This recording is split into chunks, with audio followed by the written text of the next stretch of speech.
你说过，只是让女科管停业，将她赶出萧府，为何要将她送入大牢，赶尽杀绝？她一个弱女子，如何遭得住那牢里的酷刑？石安怎会变得如此冲动啊？婊子过于亲昵，大娘子还是叫我思相庭便好。私禁物本就是重罪，若是不小心毒死了人，那可就是死刑。若不是看你怜他无辜，我才不会留他一条贱命。你如此狠拳，就为了保住你在萧府内的权势？你错了，石安，我所做一切都是在替你扫除障碍，免他日后害了你的前程。我无需你这般费心，更不愿以无辜者之苦补救前程。大娘子还是将心思用在正途上，莫要再行这等诛心之事。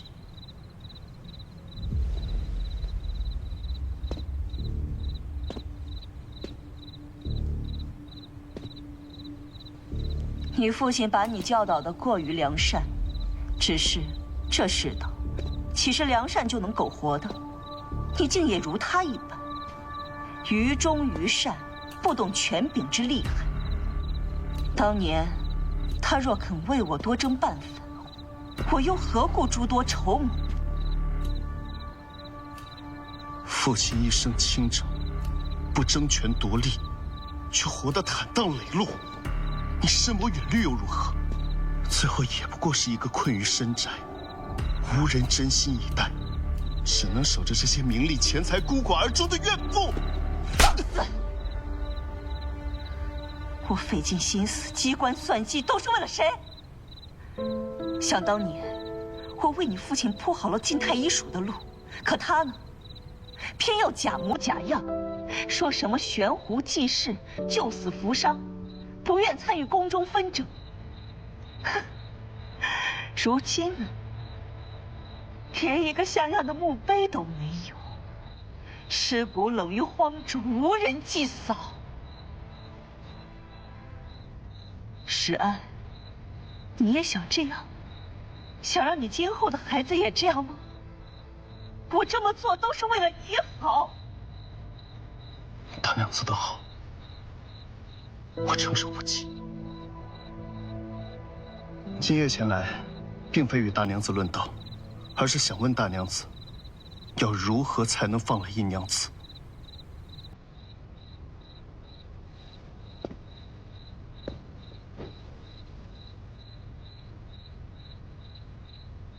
他们按律办事，我一个困于深宅的妇人，又有什么能力去干预这牢狱之事？掌管监狱的法曹参军乃是大娘子的胞兄，若不是他，怎会人刚抓去就被立刻扣了名目行刑？我不过一介女流，兄长行事，岂能有我作用？你若真想救殷娘子，便直接去找她，找我做甚？孙嬷嬷，我乏了，送客。郎君，请吧。记得走后门。请。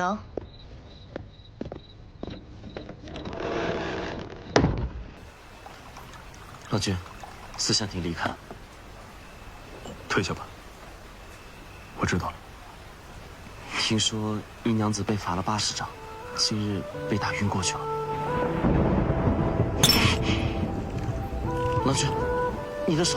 我说了，退下。是。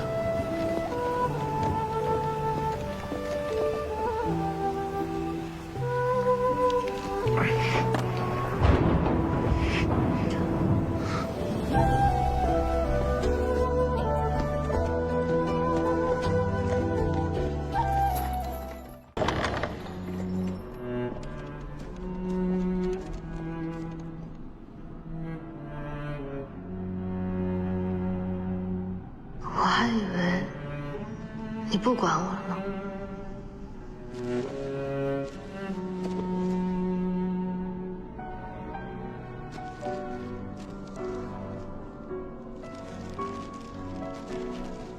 此去番禺，将在商州转为陆路，届时可在商州将萧家商队尽数截杀。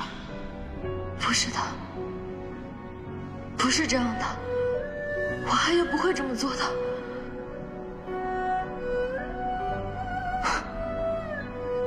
你还不肯承认？叶心远，我给过你机会了。你敢说这上面的字迹和印章不是出自于他之手？是，但我阿爷他根本就不认识什么山匪，这一定是伪造的，你要相信我。你信不信？我现在就可以杀了你。没有骗你。这半年来，你一次次替他辩解，我一次次的心软。我没有骗你，现在是，从前亦是。你现在说的每一个字，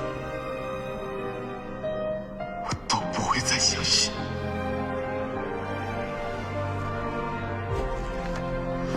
有一件事，你们所有人都搞错了，不是我阿爷找的萧伯父，是萧伯父找的我阿爷。自我阿娘走后，我阿爷不敢做任何一件冒险的事情，他生怕留我一个人在这世上。他这么怕死的一个人，若不是因为萧伯父多次以大义相劝，他怎么会做如此涉险之事？如今落得一个下落不明、名声尽毁的下场。殷家所有的房契、地契、田契，都在这儿了。英雄，真的决定好了吗？若不是萧兄几次相劝，我这一介商贾实不该插手这等朝堂机密。但既已答应你，我便不会再退。苏尔曼对我知根知底，若我此行暴露，他必先对我动手。届时，还请令郎照顾小女。唉，本以为查到苏尔曼便可做个了结，没想到竟牵扯出护氏背后如此多的内幕。这护氏贪腐案背后势力盘根错节，若不肃清，这市长迟早沦为权贵分食民脂的土壤。所以，只好累得英兄陪我走这一趟了。萧兄言重了，我殷世峰虽为商贾，却也知国家大义。英兄放心，我已向尚书大人禀明，到时候京兆府会派人悄悄潜在萧家商队，护我们周全。或许英兄今日担忧之事根本不会发生，到时这些契书还得物归原主啊。可那日尚书大人说，他从未收到过书信。那你为何不早说？我不说是因为我不想让我们好不容易缓和的关系又徒添一些猜忌。况且7年前我10月后去找过你，闭门不见。如今于是只相信自己所认为的真相。你听我说，郎君有真的相信过我吗？我告诉你，你阿爷杀人了还假死，你信吗？现在所有的证据都指向我阿爷，我拿什么来证明我自己？凭我孤苦无依一个人吗？还是凭我们7年前的情谊？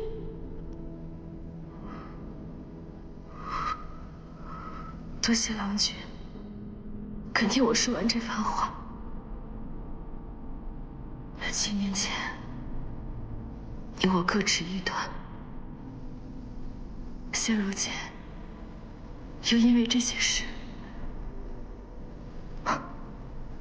伤透了彼此的心。如今，我只愿沉冤得雪，不负我阿爷，亦不负萧伯父那句家国大义。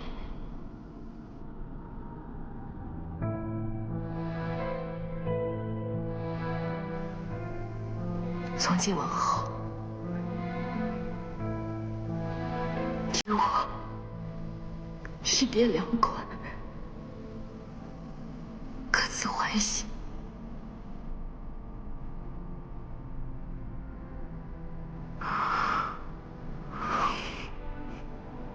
好，如你所愿。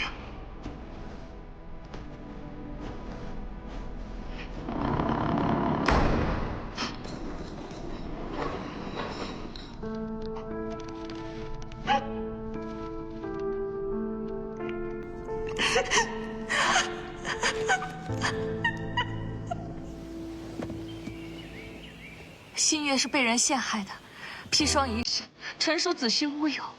金兆府还未查清真相，便将人定罪，动用重刑，说朕由偏见蒙蔽公理，刑讯之下，何患无辞？若律法失了公道，权势压倒良知，今日是阴娘子，明日便是你我。林姑娘所言，刑讯之下，何患无辞？真是令我心惊。阴娘子有助于我，我岂能袖手旁观？我愿意联名上书，恳求重审。虽不能保她平安，亦要天下人皆知。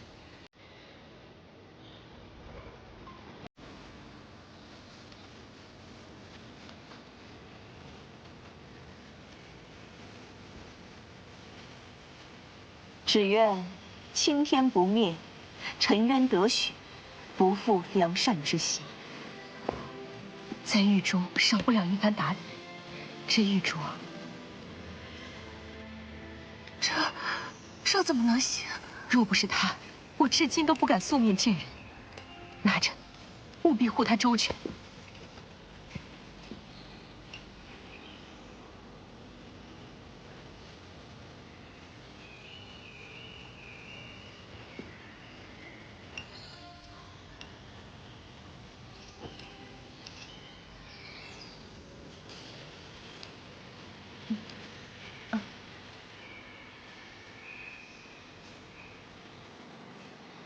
我们皆为女子，身处高门，尚有言语之权。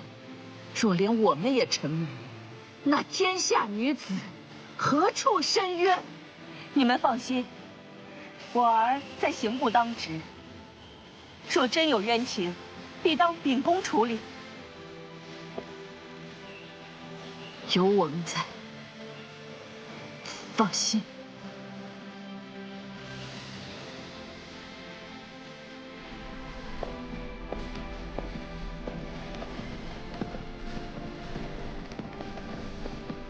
把门给我打开。是大人。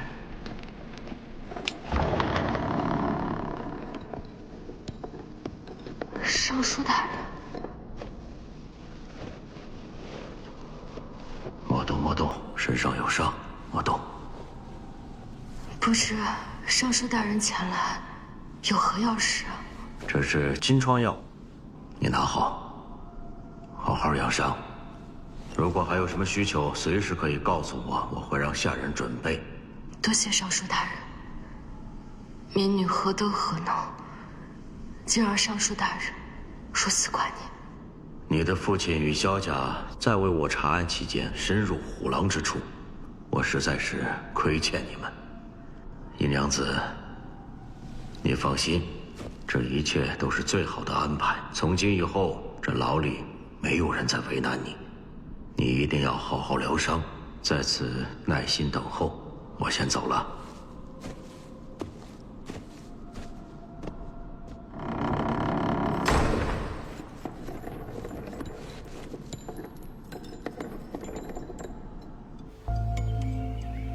云州可会怪我？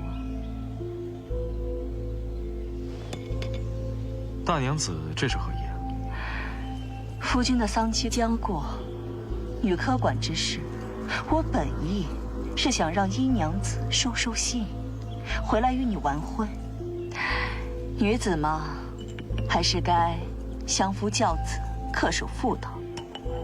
老是在外面抛头露面，终究不宜长久。只是没想到他会在医馆私藏批书。哎，大娘子应是多想了。大娘子为我着想，我怎会怪罪？是那殷氏做事糊涂。莫不是因这事和殷娘子吵架了？哟，那我可真成罪人了。大娘子多心了，我与她没什么可说的。说来，这马上便是中秋了，我那侄女儿往年就是这个时候来这里小住，说是为了探望我，其实啊都是为了你。此前，你阿爷也非常属意她，有意将她许配给你的。大娘子安排几时？云舟，虽说你和殷娘子马上就要完婚了，可是，我那侄女这般喜欢你，想来做个妾室，她也是心甘情愿的。不如你要是不嫌弃，节后便接她进门如何？也算是成全了一番美意呀。我那未婚妻尚在牢中，以后即便是放出来了，也不配进我萧家的门楣。不过，这订婚与退婚，皆需循礼而行，不可操之过急，还需请示三房公和族亲长辈商议，也需禀明宗祠，方可行事。你呀，你总是嘴硬心软，你对他用情至深，怎会说退婚就退婚？哎呀，但这殷氏如今身败名裂，也确实不宜再入高门。萧家的颜面，族中的声誉，终究我是要考量的。萧家虽非名门，亦算是这城中望族。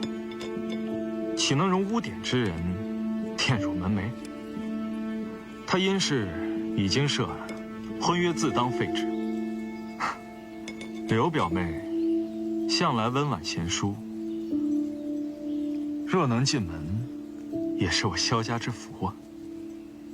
云舟，当真如此决绝？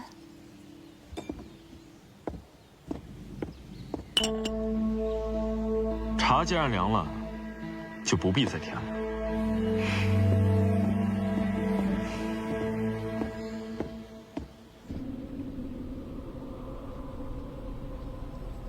快点，快点，快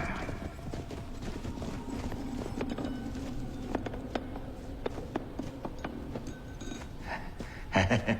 殷娘子，可还满意呀？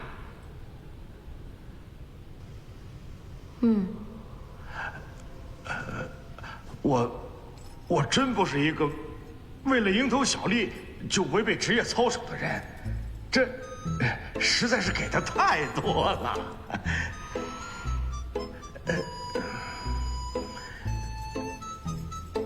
您呢，慢慢吃，慢慢喝，啊。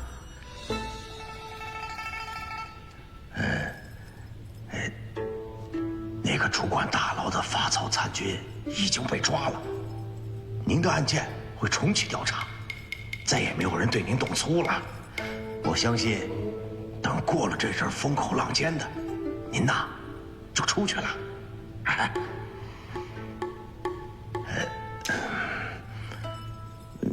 您慢慢吃，慢慢喝，等您吃完了喊我们一声，给您收拾啊。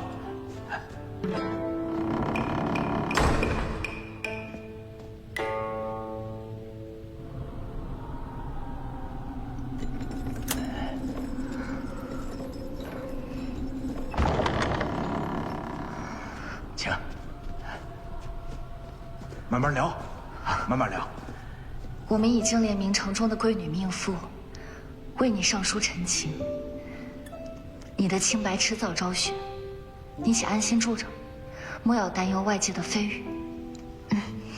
牢里的一切都打点好了，你安心住着便是。萧郎君准备议亲了。一起？和谁一起啊？是柳家的嫡女，城中的人都说这门亲事已经板上钉钉了。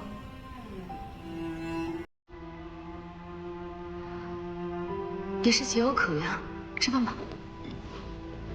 你们不觉得奇怪吗？他不是一直想扳倒柳氏，如今怎么会突然答应这门亲事呢？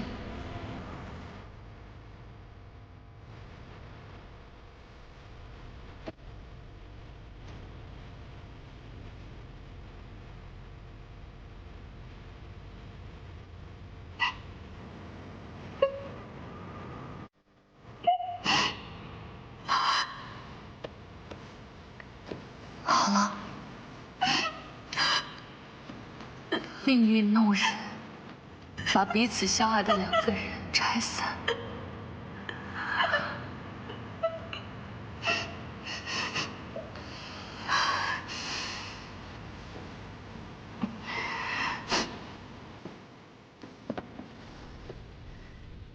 苏姐姐，我当务之急是离开这。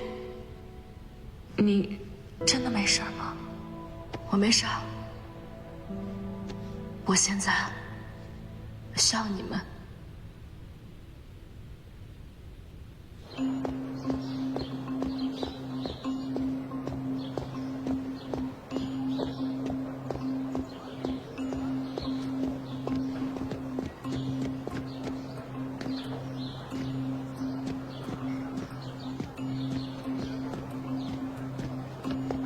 还敢！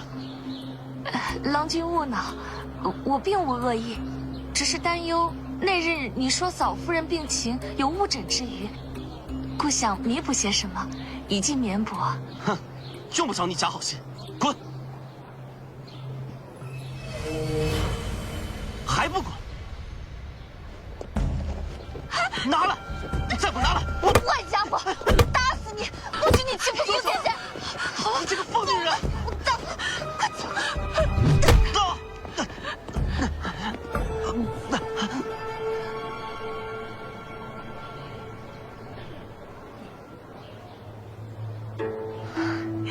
看看，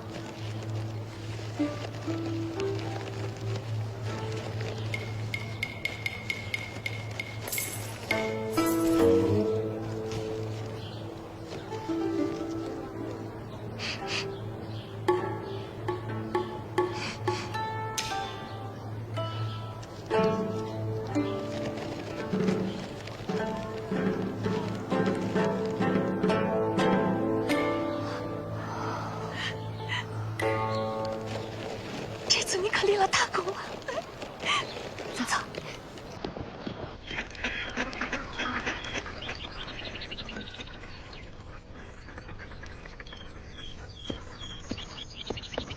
你是谁？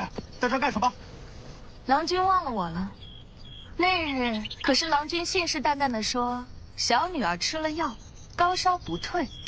我找满院看了一遍，别说女儿，连个人影都没有呢。想来郎君应该还是孤家寡人一位。你想怎么样？济安药堂，郎君可耳熟？什么药堂？我不知道。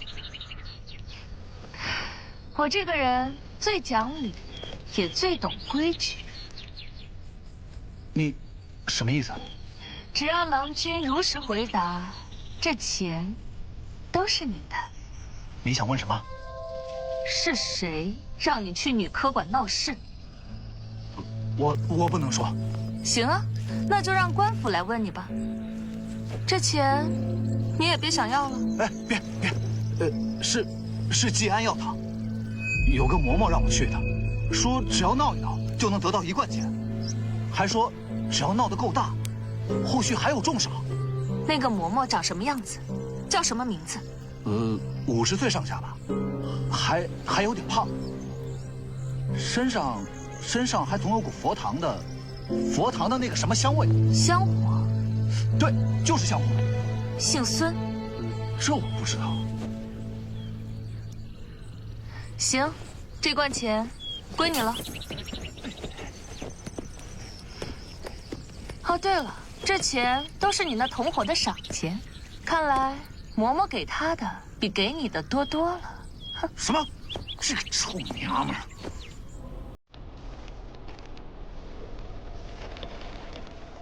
医闹那几人住的离济安药堂不出2里路，皆是游手好闲之徒，平日靠些杂役糊口。更巧的是，他们都说那嬷嬷身上有香火味。柳氏平日里最喜燃香，她的房中还有祠堂，终日香烟不断。这香味儿有甜香，还有奶香，还夹杂着一些辛香，而且这类香比平常的香烟气要大一些，是安息香。安息香，安息香香味独特，为香中贵品，优先供给皇室、贵族和官员，用剩了才会在市面上售卖。这价格堪比黄金，只有达官显贵才会用。妈妈遇害那时，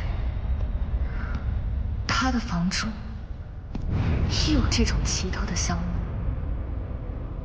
现在想来，会不会也和柳氏有关？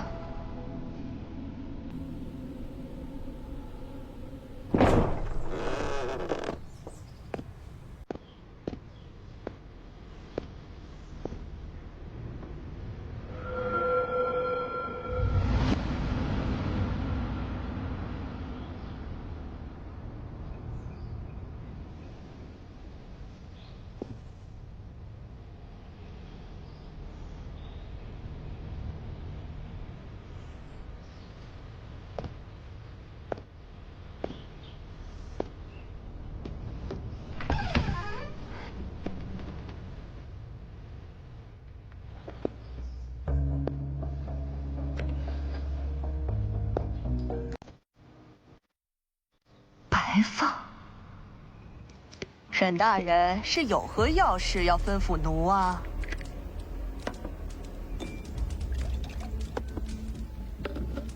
废话，这日子都是过够了。到底什么时候安排我出城啊？我沈家世代书香门第，何曾住过这种地方？沈大人稍安勿躁。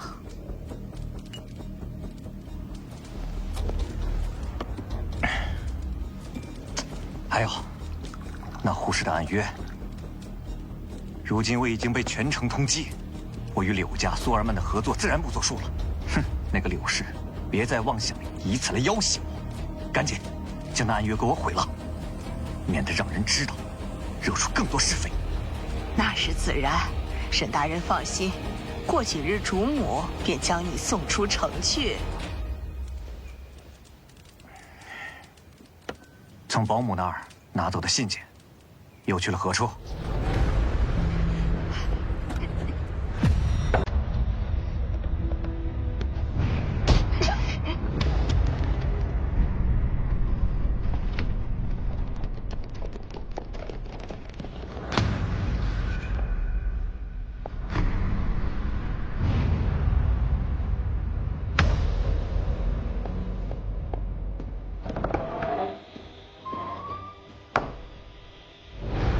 主母的意思是，她与你的通信不能让外人知道。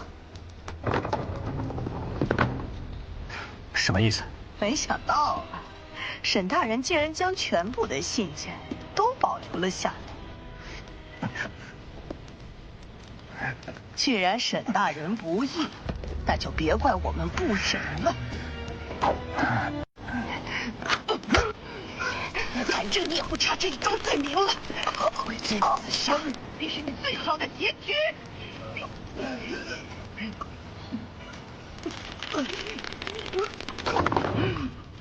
谁？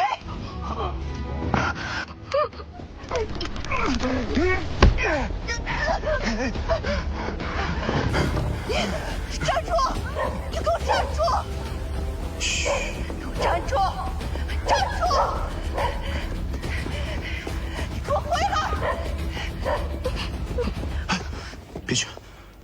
沈渊死在你跟前，你便脱不了干系。这一切都是柳氏的阴谋。新月还在牢里，我不能眼睁睁看着沈渊死掉，更不能让事情的真相就此埋没。对不起，此事我帮不了你。你怎么会在这儿？我见你一路行迹鬼鬼祟祟，便悄悄跟来。见你在这院外徘徊，料想肯定有事发生。燕哥，我只是担心你，想护你周全。你担心我？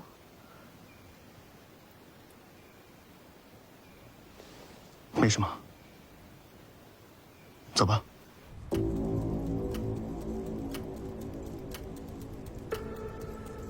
沈渊知道的太多，要尽快找到他。奴明白。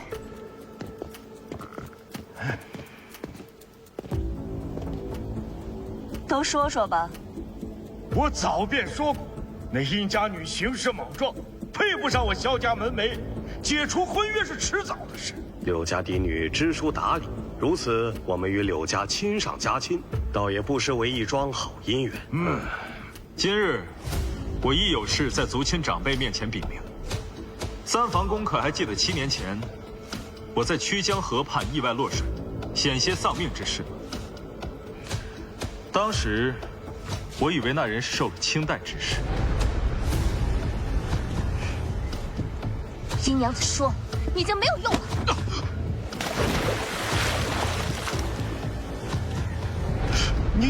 你说什么？你落水不是意外啊？直到多日前我才知道，清代当时因为母亲病故，根本无暇顾及我的事情。此物品是我当年在曲江湖畔捡到的，一直查不出来历。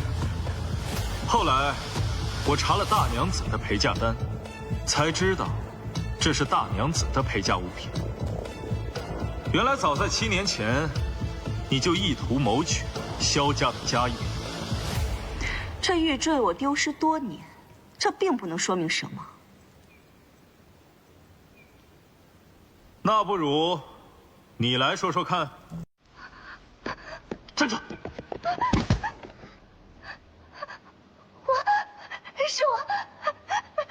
是我爱不上郎君，是我对郎君爱而不得，才故意离间你和姨娘子的感情，是我对郎君因爱生恨，才推销郎君入水。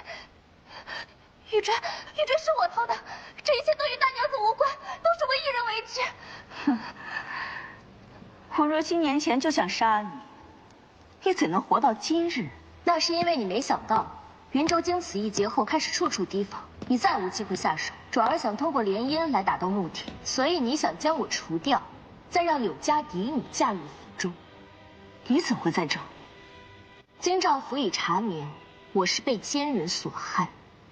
你买通仁安堂的库房主管，调整归元丹的比例，造成众人中毒，又让周小娘对尚书夫人下毒，逼她自杀我。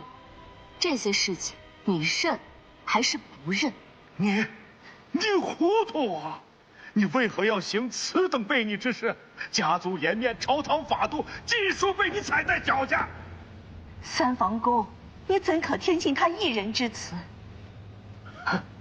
这些年，我为萧家操持内外，未曾有半分逾矩。且我平日里对云州、对殷娘子都是极好的，我怎会做这种事？马农，把那人带上来。走，跪下。大娘子，此人你可识得？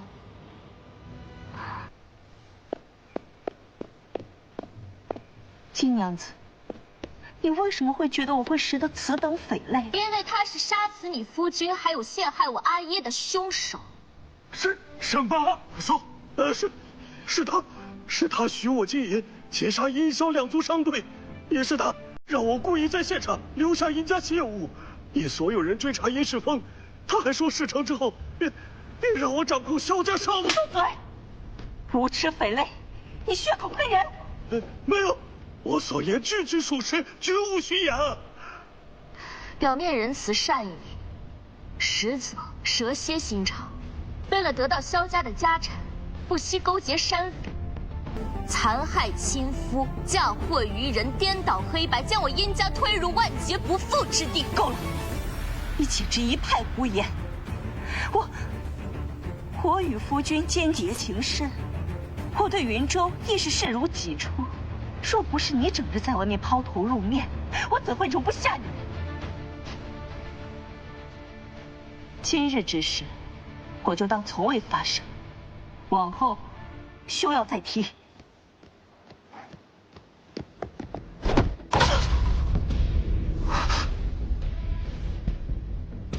想走？若不是因为你拿着护身暗药威胁我，我怎么会有今日？都是你！你让我将两家商队骗到番禺，还是你让我伪造了护尸旗交给户部，还推殷世峰当你的挡箭牌。你这个毒妇，想杀我灭口，我活不了，你也别想活。来人，将柳氏带回屋中去。你可是要救他？暗约之事尚未查清，他若是死了，线索就断了。好，那你去做，有我在呢。阿农，将沈源送到大理寺去。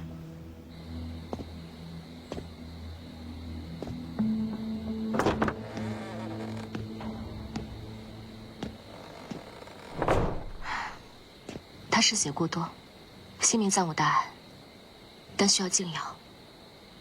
暗约之事尚未明了，过几日将他送到大理寺，真相自会浮出水面。善和恶终有回报，只是时间的早晚。你也累了一夜了，快回去休息吧。我已经派人命他们严守房门。可见孙嬷嬷的踪迹？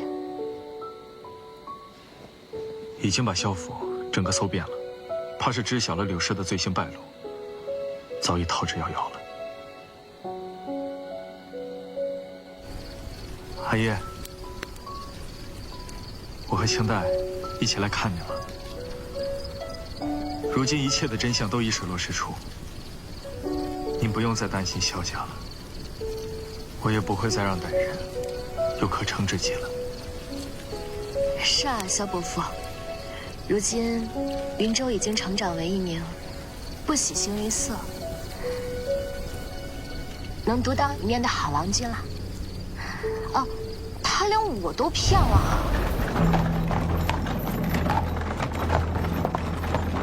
想什么呢？我在想，你是在怀疑柳氏吗？柳家亦有运输商队，阿爷在临终之前，曾经叫我小心，但还没来得及说清楚。现在仔细想来，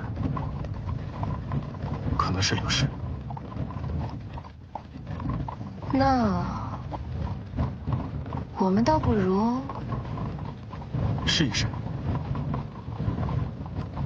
若是他知道你我产生了嫌隙，那他当会迫不及待的趁虚而入。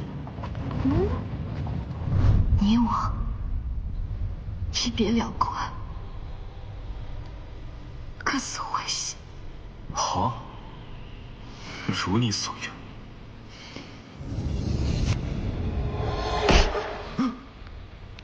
要我拿钱办事，我不会亏待你。要。今夜我可是吃了酒，手上可控制不好力道。你说在这大牢里面看管犯人，偶尔受点伤，是不是不足为奇？你说对吧？是，有事儿您吩咐啊。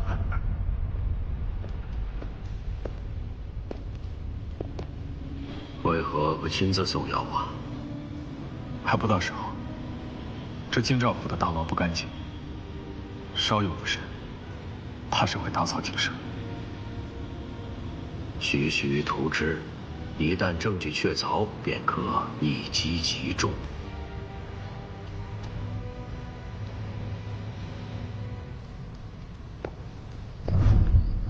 不知殷娘子要如何谢我？什么怎么谢你啊？我还没找你算账呢。你知不知道我在牢里掉了多少眼泪？而且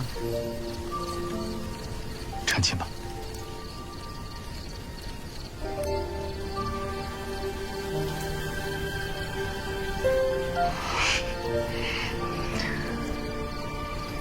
阿爷，您的儿媳好像害羞了。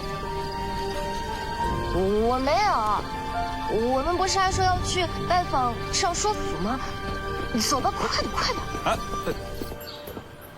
今天让你们来是有喜事相告，互氏暗约找到了，里面详细拟定了他们的分成比例，各自负责合作的细则，连交接时间、地点都写得一清二楚。沈源负责稽查货物，核定价格，并且出具免除苏尔曼税赋的官方文书。苏尔曼则负责供货，提供波斯方面的各种资源。运输则由柳家商行负责。当初交到户部的护士器上写了殷世风，就是怕我有一天如果发现了其中的蹊跷，柳家也可脱身事外。这份暗约一直藏在京兆府的法曹参军的手中，他是柳氏的兄长。怪不得。莫走你父亲的老路。我早该想到，他也有份参与。殷娘子放心，如今大理寺已掌握确凿证据，他们一个都逃不了。恳请大人将真相昭告天下，以正视听。这是自然。多谢大人，还我父亲清白。此事应该是我谢你们才是。若不是你与萧郎齐心协力，怎能真相大白于天下呢？大人，儿还有一事，想要请求大人，望大人应允。请讲。护士一事能顺利调查清楚，此事并非仅我二人的功劳，还有女客馆内的2位娘子，她们功不可没。其中一位来自明月楼，如今她的家主已逝，我想为她求一份自由身。既无主，又有立功表现，本官定会为她争取脱籍文书。多谢大人。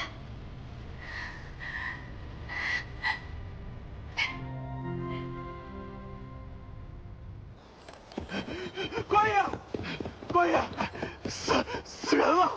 那边有2个山匪杀人了，你们快去看看吧。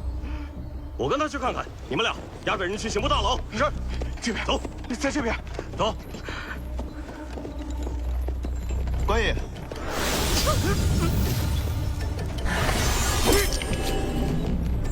快走！签了他，从此你我恩断义绝，再无瓜葛。合理。你想都别想！只要我一日不合理，你就一日是我沈家的狗，永远脱不了干系。这一巴掌，打你贪赃枉法、谋财害命。你敢打我？这一巴掌，打你有眼无珠、负我真情。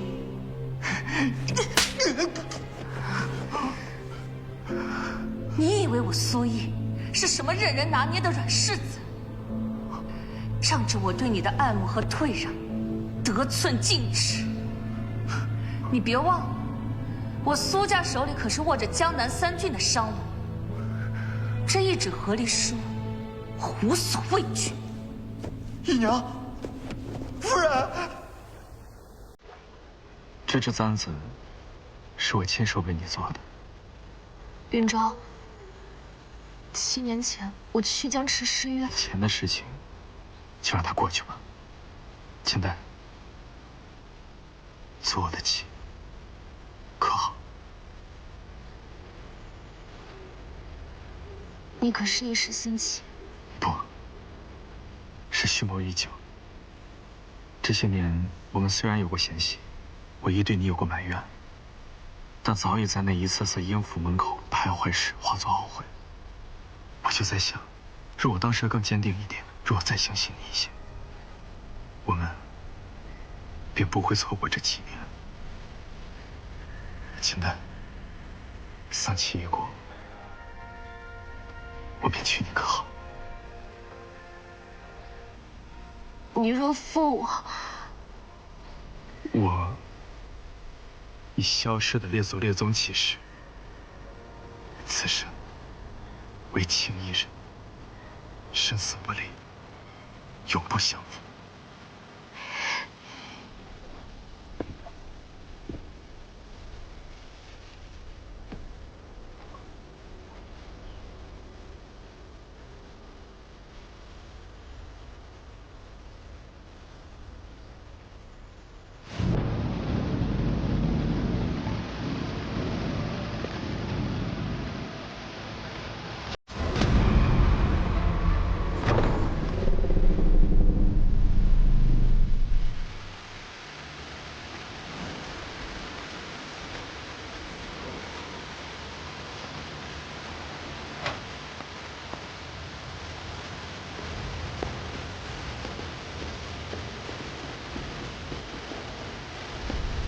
一步跨炎焰，百邪化灰烟。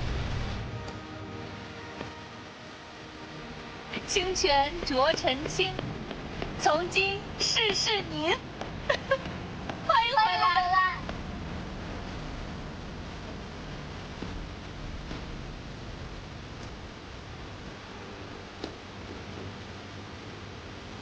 我们定要将这里磕垮。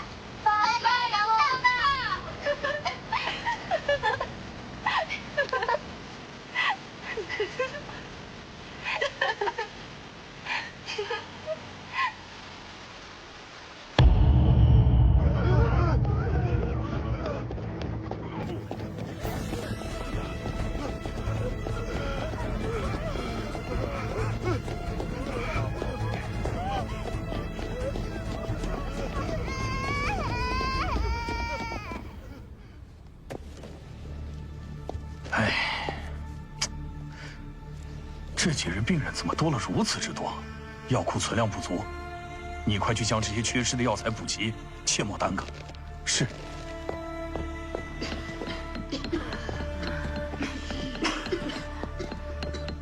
我先把脉看看。好。是突然如此症状，还是逐渐加重的？脉象浮华而乱，非寻常风寒。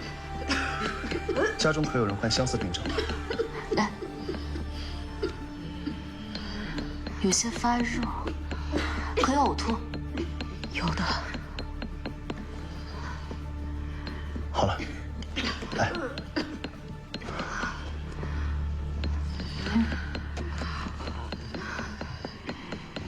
麻杏石甘汤。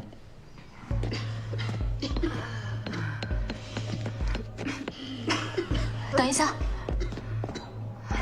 这几日与家人保持距离，所有的器具都要经沸水煮过。哦，对了，衣物和被褥也要常晒。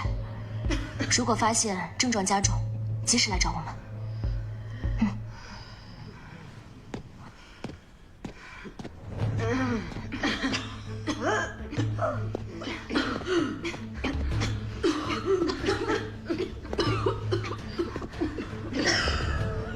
这是怎么了？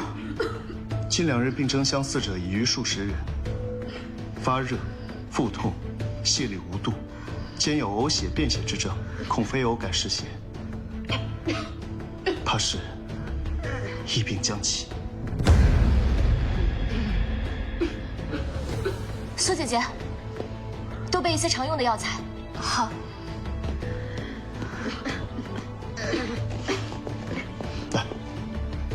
来，制作一些预防用的药，发放给还没有染病的百姓。好。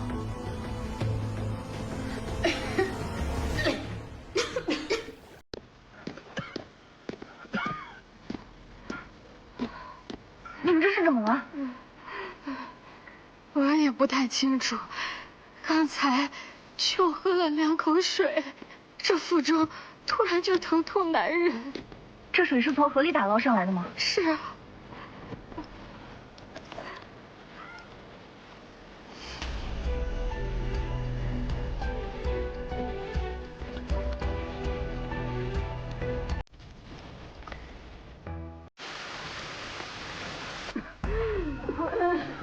苏娘子，不是我不给你药材，只是这病邪性的很。看，我们库里的药材也都用完了。这可怎么办？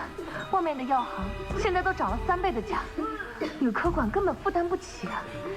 这样，我尽量看着给您匀点吧。若是郎君能让城外的药材商把货送进来，届时我再差人给您送去。好，多谢。先回去吧。掌柜的，给我抓2副止泻的药，我家老头子快不行了，求求你！阿婆，诸位，我们这的药材早已告罄了，这切药的火呀，从未停下来过。若是诸位实在苦痛难忍，可以去长乐坊的女科馆就诊。荒唐！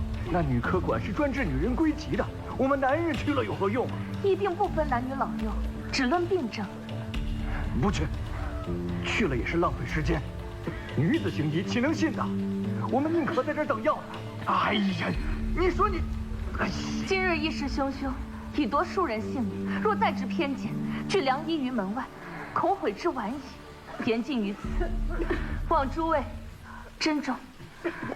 哎呀，20年前西北大疫，症状便是高热、泻痢如水、呕血便血。与今日病患分毫不差，这病传得快，若3日内不控，恐要蔓延全城。那最后是怎么治好的？将病人都赶至一处，封禁了起来。最后，染病女人都死了，一病就就是放任着不管呗。我们不能重蹈覆辙。霍破夏银汤能清湿热，麻泻石甘汤可散肺热，但这些都是治标不治本。我们要找到传染的源头。我刚去巷口打听，东市的梁铺掌柜，西市的裁缝娘子，都是昨日开始发病的。他们都说，前几日喝了城南的水，我用帕子沾湿了些带了过来。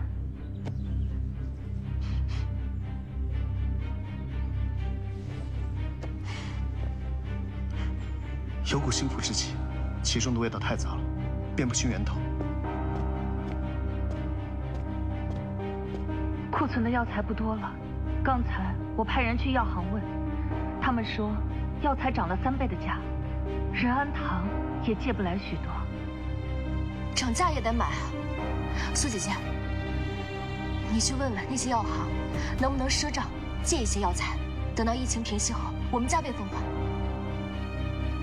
严哥，除了水源，打听一下那些病患，他们共同去过的地方，还有接触过的地方，一定要找到源头。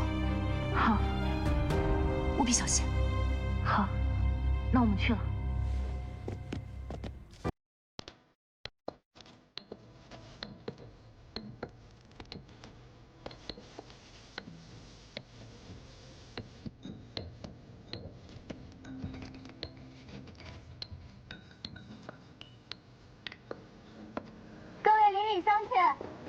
还未染病的，可每人来领取1剂预防丸药，每日清晨服用1颗。吃了这个，就能不染病了吗？这只是固本培元，增强抵御之力，不能完全规避染病的风险。那要它干嘛？不要钱的东西，万一把人吃死了呢？哎呀，算了。人心惶惧，原也难免。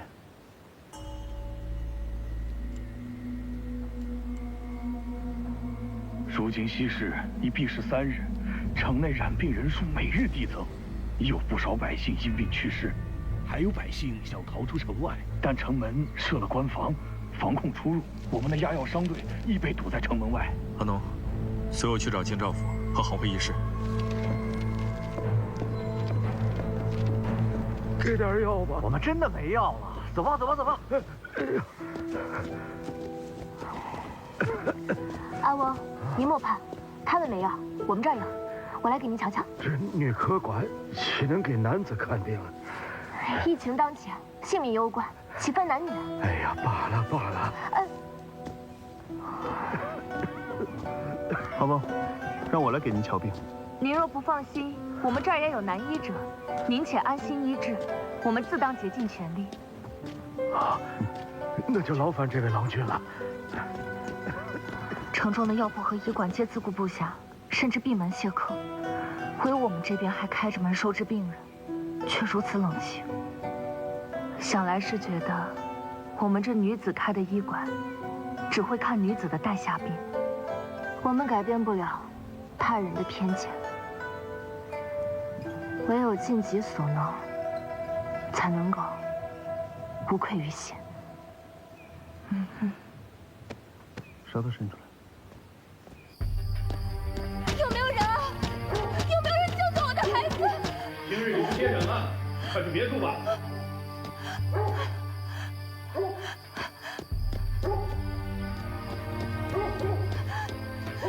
求求你们，开开门！我的孩子快不行了。今日闭馆了，有病明日再来吧。